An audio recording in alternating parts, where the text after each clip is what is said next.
Perempuan itu disebutkan dalam Al-Quran mulutnya membinasakan. Makanya ada perempuan itu nyebar fitnah, ijazah Pak Jokowi palsu, foto wisuda Pak Jokowi palsu. Perempuan itu, perempuan. Makanya hati-hati kalian, cangkem. Banyak orang masuk neraka itu gara-gara cangkemnya. Kata Nabi, ada seseorang min ummati, dari umatku, kata Nabi, salatnya penuh, zakatnya banyak, hajinya penuh, hajinya berangkat, umrohnya rajin, tetapi masuk neraka gara-gara cangkem mulut. Hati-hati, mulutnya tukang nyinyir, tukang gibah, tukang fitnah, tukang adu domba. Dosa yang paling gampang dari hidup kita ini Bapak Ibu, ya nyinyir. Nyinyir itu gibah belum kayaknya ya. Adiknya kali.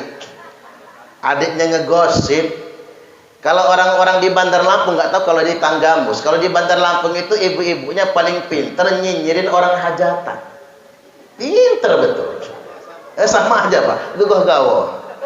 Nggak ada bedanya kan? Pulang hajatan, masakannya anyep semua. Ya iyalah, yang namanya masakan orang banyak nggak mungkin sedap banget, bukan kayak di restoran. Saya perhatikan kalau di sana Bapak Ibu nyinyirin empek-empek paling hebat. Pulang hajatan, empek-empeknya banyak sih, dari pagi sampai sore nggak habis-habis, cuman nggak ada rasa, cuman aci doang campur bawang putih, mana cukanya kecap campur air itu kayaknya. Akhirnya yang hajatan berikutnya wakil bupati nih. Jadi sengaja dipesan empek-empek yang mahal, cuka yang mantap, biar nggak diomong orang. Beda lagi omongannya. Ya sih, empek-empeknya enak, cukanya mantap. Cuman baru setengah jam udah habis. Dasar yang hajatan pelit, masya Allah. Dipelat-pelitin coba. Akhirnya Pak Camat hajatan, empek-empeknya dibanyakan, cukanya emberan. Dicari yang mahal dan enak, langsung pesan ke Palembang, biar nggak diomong orang. Masih juga diomong. Ya sih, empek-empeknya banyak, cukanya mantap, dari pagi sampai malam nggak habis-habis. Tapi yang nungguin pondokannya itu matanya melotot aja, kayak nggak ikhlas kalau diambil. Nyinyir mulut ini loh, bahaya Bapak Ibu. Habis nyinyir nanti naik dia jadi gosip. Gosip itu dalam bahasa agama namanya gibah. Wal ghaibatu asyaddu minaz zina. Gibah itu lebih kejam daripada berzina. Maksudnya apa? Kalau orang berzina, hari ini dia zina, besok dia tobat, nyesel dia, berjanji tidak akan mengulanginya lagi, cash tunai. Dosa zinanya langsung diampuni, tobatnya diterima. Tapi nggak bisa dicobain ya Pak. Kalau dicobain nggak tanggung jawab saya pokoknya. Tapi kalau orang ngegosip, belum diterima tobatnya, belum diampuni dosa-dosanya sebelum minta maaf sama yang digosipi. Bu, ibu-ibu ini suka ngegosip nggak? Suka sih enggak, cuman hobi. Seminggu aja nggak ngegosip demam rasanya. Ada ibu-ibu tanya, Ustadz saya ini hobi betul ngerumpi. Saking hobinya ngerumpi, kalau seminggu aja nggak ngerumpi demam saya. Kira-kira Pak Ustadz apa sih obatnya biar berhenti ngerumpi? Gampang Bu, tak kasih tahu. Kalau ibu-ibu pengen betul ngegosip, pengen betul ngerumpi, silahkan ngegosip sepuas-puasnya. Tapi jangan ngajak kawan. Ngegosipnya sendirian, ngadep dinding, paling anaknya ngintip, kapan mak gua gila ya, ngegosip kok sendirian. Abis gosip Bapak Ibu naik kelas jadi fitnah dia. Mengapa demikian? Kalau kita ngomong sesuai dengan fakta, itu namanya gosip. Ini sesuai dengan fakta, itu namanya gosip. Tapi kalau tidak sesuai dengan fakta, itu namanya fitnah. Nambah dikit, ngurang dikit, apalagi banyak. Wal fitnatu asyaddu minal qatli. Fitnah lebih kejam daripada pembunuhan. hati-hati. Wal fitnatu asyaddu minal qatl. Fitnah lebih kejam daripada pembunuhan. Nah, sekarang ini banyak orang-orang memfitnah atas nama agama. Bentar lagi tahun politik. Udah masuk malahan tahapannya ya. 2022 ini suhu politik sudah meningkat. Tahun depan sudah semakin memanas. Tahun 2024 apalagi puncaknya. Mohon maaf Bapak Ibu, tak maksud mengajari bebek berenang, buaya berenang ya. Tak maksud mengajari Bapak Ibu semua. Pada kesempatan kali ini hati-hati. Banyak orang menyebar fitnah atas nama agama. Allah Subhanahu wa taala sudah berfirman mengingatkan kita semua. A'udzubillahi minasyaitonir rajim. Wala tuti' kulla hallafin mahin. Awas, jangan sekali-kali percaya dengan orang yang gampang bersumpah demi Allah. Imam Asy-Syafi'i mengingatkan, orang yang gampang ucap demi Allah tanda dia suka berbohong. Ini ilmu buat ibu-ibu. Kalau lakinya nyebut demi Allah, bohong. Demi Allah, ma papa nggak selingkuh, bohong. Karena orang beriman, orang bertakwa nggak mudah nyebut demi Allah. Demi Allah itu hanya di saat yang terpaksa atau momen penting. Dilantik jadi bupati, wakil bupati, demi Allah bagus. Pedagang di pasar, dagangan, jualan, sambil nyebut demi Allah enggak bagus. Itu tanda dia berbohong. Bapak-bapak dikit-dikit ngomong sama bininya demi Allah, bohong.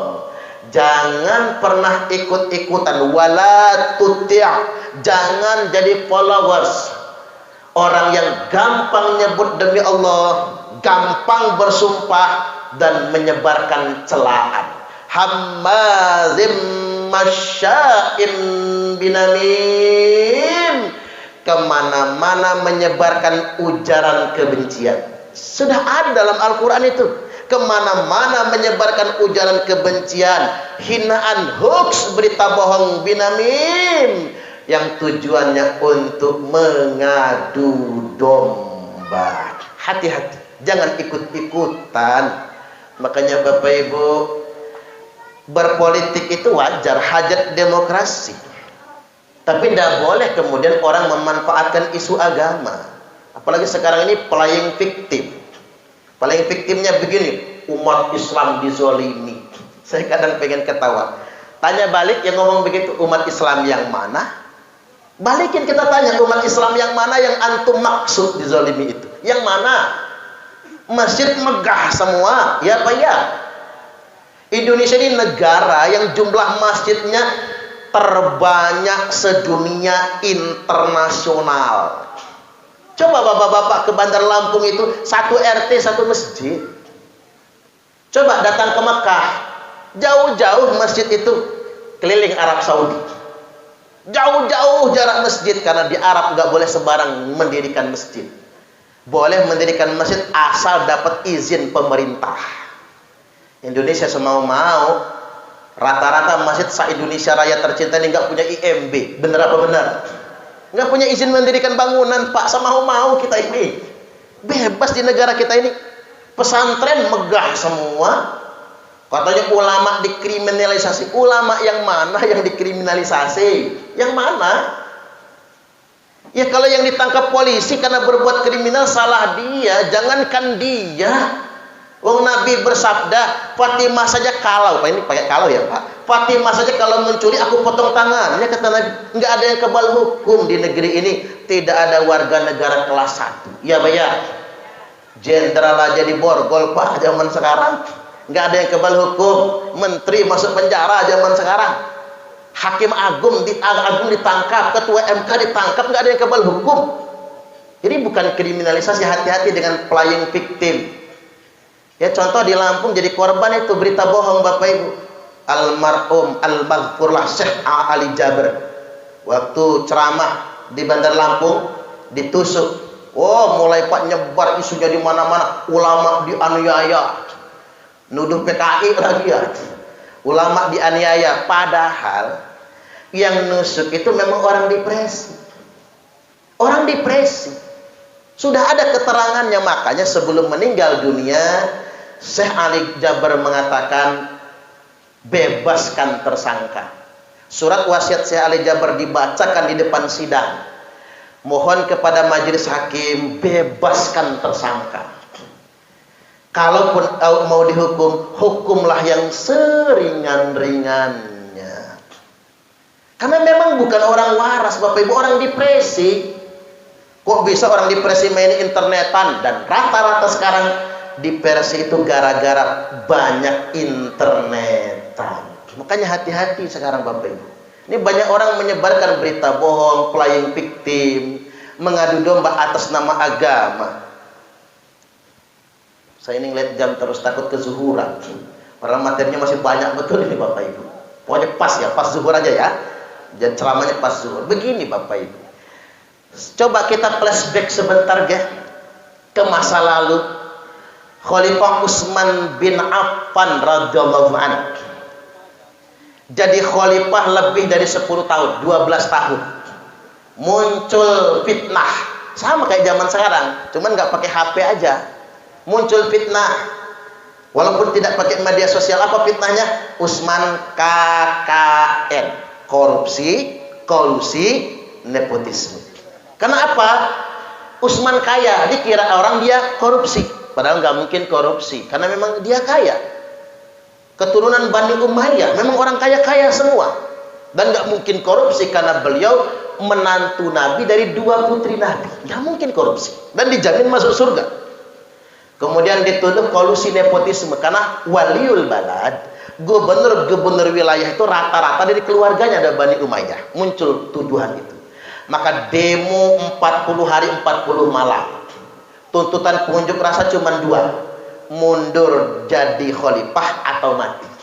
Pada malam ke-40 orang manjat dinding rumahnya. Khalifah Utsman sedang sholat tahajud di kamar, penuh kamarnya sama masa demonstrasi. Selesai sholat membaca Quran, orang nggak tahan, ditusuk dadanya, tembus ke belakang pedang, darah muncrat membasahi mushaf Al-Quran yang dibaca Khalifah Utsman. Bisa apa orang umur 79 tahun, sudah tua renta, tapi dibegitukan? Yang bunuh siapa? Bukan anak buah Abu Lahab, bukan anak buah Abu Jahal, sahabat Nabi sendiri. Itulah fitnah politik. Selesai wafat Khalifah Utsman, diangkatlah Imam Ali sebagai khalifah yang keempat.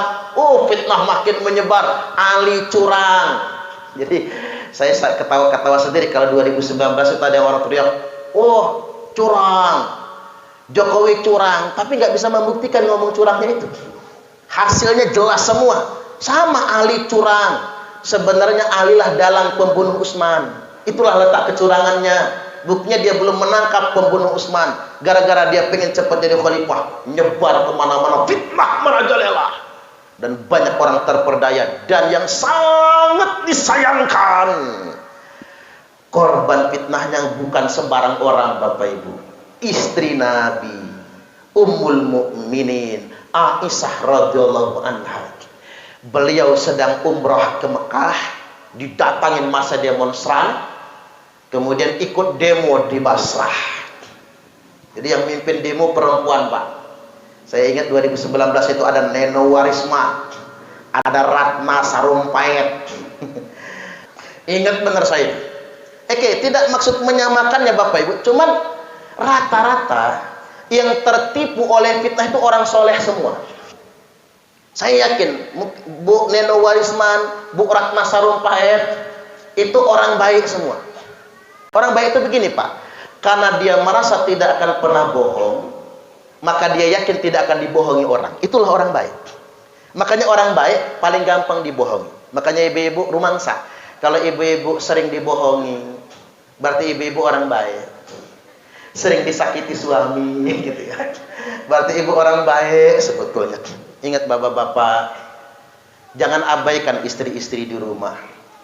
Ingat kata orang di media sosial, jangan salahkan kopimu yang dingin, karena dia pernah hangat namun engkau abaikan.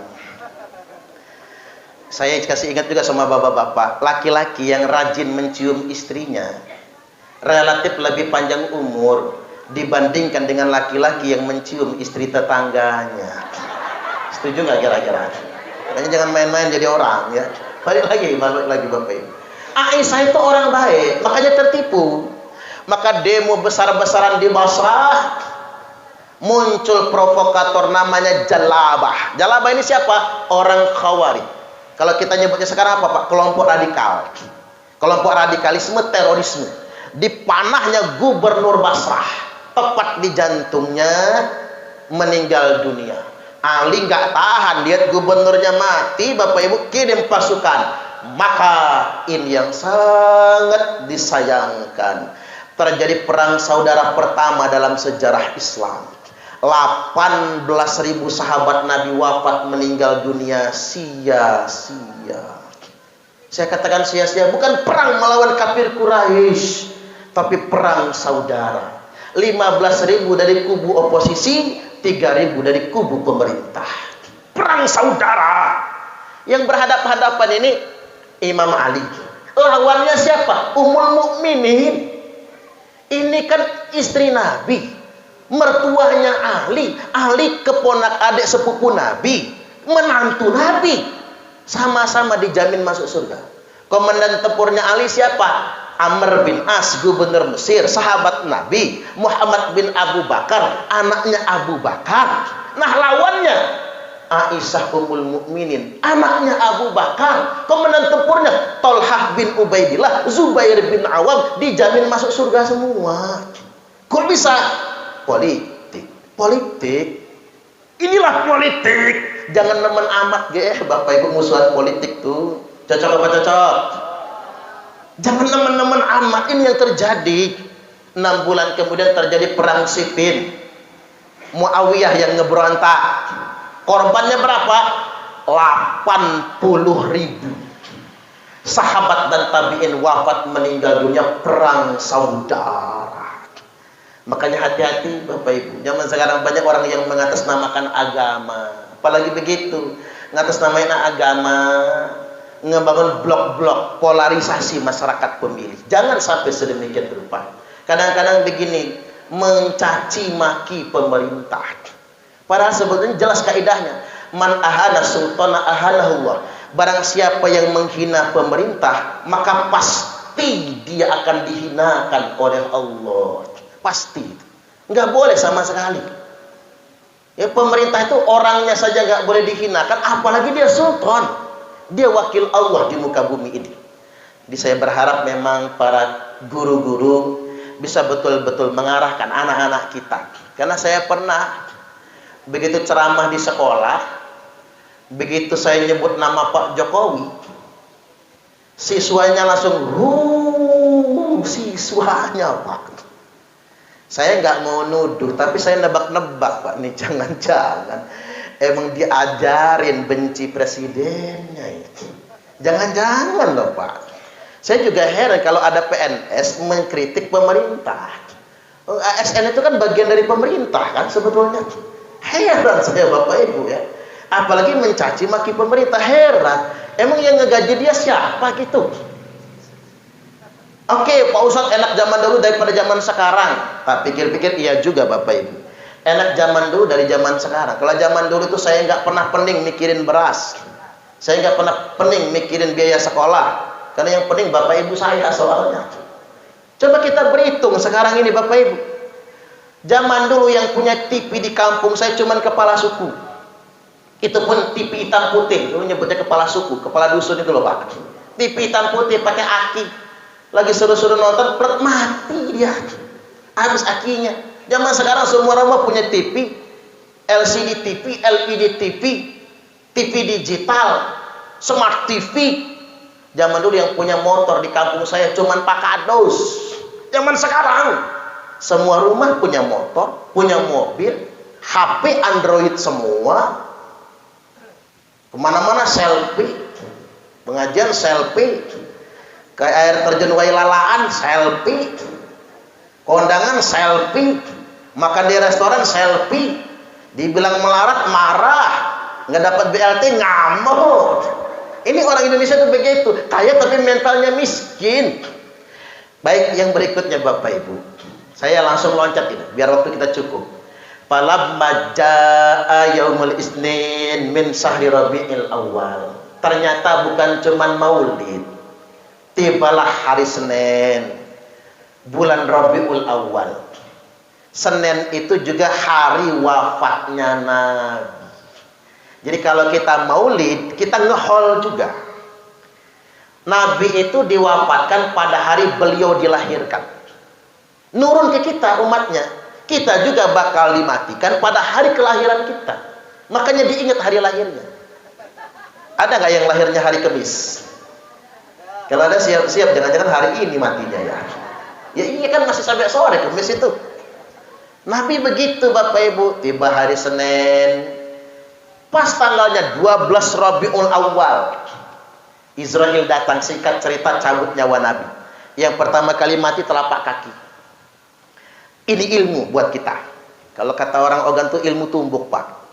Ini ilmu tua Bapak Ibu. Kalau telapak kaki sudah melengkung, itu umurnya paling lama 3 hari mati.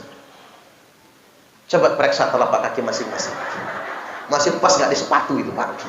Kalau sudah melengkung siap-siap. Ini ilmu, karena duluan mati telapak kaki. Ya begitu kan Nabi terpelan dicabutnya telapak kaki. Nah ini ilmu nih. Saya ngeliat Pak Wakil Bupati makan kacangnya semangat betul ya. Berarti Pak Wabub bakal panjang umur. Karena orang kalau mau mati makan apa saja hambar. Nggak ada rasa, nggak nikmat makan itu. Minum itu nggak segar. Ngerokok aja asapnya nggak ngebul lagi. Makanya bapak-bapak kalau ngudut asapnya keturun ke bawah, nah 3 hari lagi nih kayaknya ya. Bahkan tulang belakang orang yang sudah mau mati itu lepek. Walaupun masih bisa tertawa, tulang belakangnya lepek. Kalau terlentang di lantai, ratanya tuh sama lantai. Duduk pun mesti cari sendera. Coba yang duduknya agak miring-miring gitu. Jangan-jangan lagi ya. Kalau lepek begini. Nabi dicabut nyawanya, hilang di kaki, hilang di lutut, hilang di pinggang, hilang di dada. Begitu sampai di dada, Nabi berwasiat. Usikum bisalah. Aku wasiatkan kepada kalian semua, jaga sholat. Kan gak muluk-muluk. Jaga sholat. Jangan sampai kayak kata orang itu, sholat zuhur mepet asar, asarnya numbur maghrib, maghribnya mentok isya, isyaknya ketiduran, subuhnya kesiangan. Ketiban sholat subuh niatnya usolli fardhos subhi rakataini mustaqbilal qiblati kodoan lillahi ta'ala. Lo kodoan Pak jam 8 sholat subuhnya. Yang kerjaan orang NU ya begitu, kodoan. Ya nggak apa-apa, tanda dia belajar, tahu dia cara niatnya kan. Kalau sudah di luar waktu ya jangan adaan, harus kodoan. Istrinya nyusul, apa kata istrinya? Usalli fardhos subhi rakaatain mustaqbilal qiblati, kesiangan lillahi ta'ala. Lo kesiangan Bu, jam 9 sholat subuhnya. Anak niru, apa kata anaknya? Usalli fardhos subhi wal dhuhri wal asri wal maghribi wal isya'i kroyoan oplosan lillahi ta'ala. Ya kan benar tadi, kalau guru kencing berdiri, anak kencing berlari. Kalau guru kencing berlari, muridnya ngencingin gurunya. Makanya orang tua contoh bagi anak. Kata orang Arab, mafil aba fil abna, apa yang ada pada bapaknya ada pada anaknya. Orang Jawa naut, nek bapake kalong anake kampret, nek bapake nyolong anake nyopet. Namanya buah jatuh gak jauh dari pohonnya. Jaga sholat. Ini wasiat Nabi gak muluk-muluk. Tarik lagi nyawa Nabi, sampailah di kerongkongan. Ketika nyawa Nabi sampai di kerongkongan, beliau berwasiat lagi. Ittaqun nisa. Nah, ini ibu-ibu yang disebut ittaqun nisa, ittaqun nisa. hati-hati dengan wanita. Mengapa? Wanita banyak masuk neraka. Ini kata Nabi loh. Wa talaqtu fin nari faraitu aktsara ahlihan nisa. Aku kunjung ke neraka, kata Nabi, dan aku lihat penghuni neraka rata-rata perempuan. Mengapa perempuan masuk neraka? Karena perempuan kurang syukur dengan suami. Ada uang abang disayang, nggak ada uang abang ditendang. Kalau dompet laki lagi gemuk mau dipeluk-peluk, tapi kalau dompet lakinya lagi nipis, megang aja bilangnya najis, dijahit-bajain, najok teralalat. Bu, mau masuk surga kan? Tak kasih tahu. Kalau dikasih suami uang belanja 30 juta sebulan nerimo. Ya iyalah kalau segitu mah. Tapi ya bapak-bapak juga jangan pelit pak sama istri. Karena begini, wanita itu paling benci sama laki-laki yang pelit dan suka mengungkit-ungkit. Betul gak bu? Sudah ngasih gak seberapa diungkit-ungkit terus. Ingat bapak-bapak, benar kata orang di medsos nih, ingin istrinya taat, contohin. Ingin istrinya baik, ajarin. Ingin istrinya tenang, nafkahin, cukupin. Ingin istrinya cantik, modalin. Setuju gak bu? Cantik itu mahal bro. Makanya bapak-bapak ingat kata Nabi itu, saya ngeliat jam terus dikit lagi ya. Akmalul mu'minina imanan ahsanuhum khuluqa. Orang mukmin yang paling sempurna imannya adalah yang paling baik akhlaknya. Wa khiyarukum khiyarukum linisaihim khuluqan.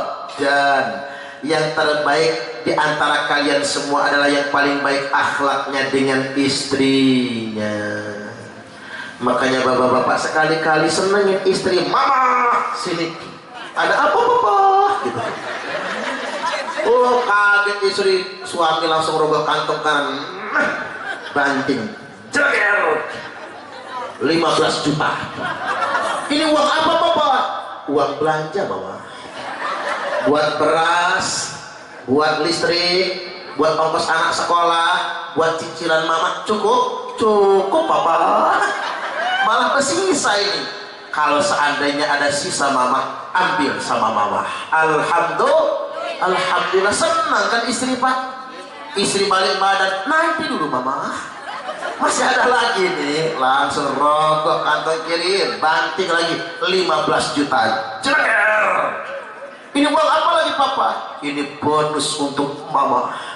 Capek mama ngajar, mana masak, mana ngurusin anak. 15 juta uang belanja, 15 juta bonus untuk istri, 30 juta. Mau gak bu?